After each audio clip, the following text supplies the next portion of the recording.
Unfortunately, I have to stand here today because the crimes that this country committed to him means he can't get up and have a voice anymore. He doesn't come out in public. Sorry, as I said, I'm not very good at this sort of thing.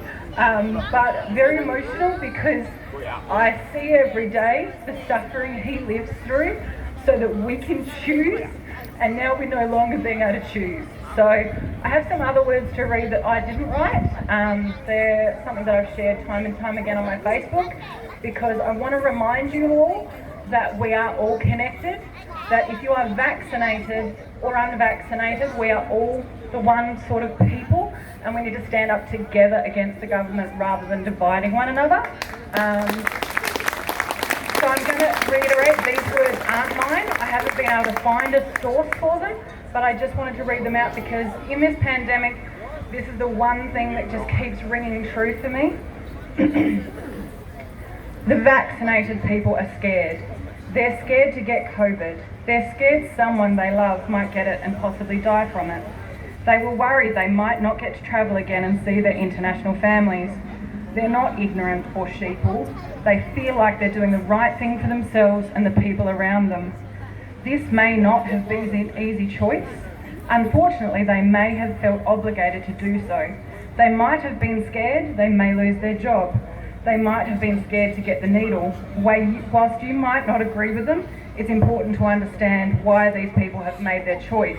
You may think they're wrong, but I'm sure you've felt scared and afraid before. It feels terrible. We need to have compassion and empathy for people making a hard choice different to yours. The unvaccinated are also scared.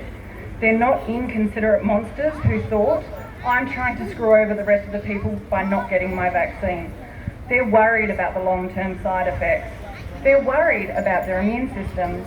They're afraid of how much the government is stepping on their personal choices, freedoms and rights. They're scared they might end up with Bell's palsy, myocarditis, shingles, blood clots, a miscarriage, heart attack, heart palpitations, unending vomiting and an autoimmune activation or death, and all the other side effects that we are all here that we're aware of. We aren't ignorant anti-vaxxers or conspiracy theorists. It would be easier to get the shot. It would be nice to win $1 million or get paid. It'd be even nice to get a lollipop. But we are too scared to do so. It's not easy to say no. Whilst you may not agree with them, it's important to understand why we are making this choice. You may think we're wrong, and I'm sure that you've felt scared and afraid before. It feels terrible. We need to have compassion and empathy for people making a hard choice that is different to yours. This is not the time to turn on one another. It is never the time to do that. We need to stop the divide. We need to come together with compassion, empathy, understanding, patience and forgiveness. Please take a moment to listen to everybody's opinions without judgment. Take time to see where that person is coming from. We are all doing our best. Lashing out and placing blame will only make things worse. Shaming is not the way to change someone's mind. Understanding why and having compassion is our only choice. Choose kindness always.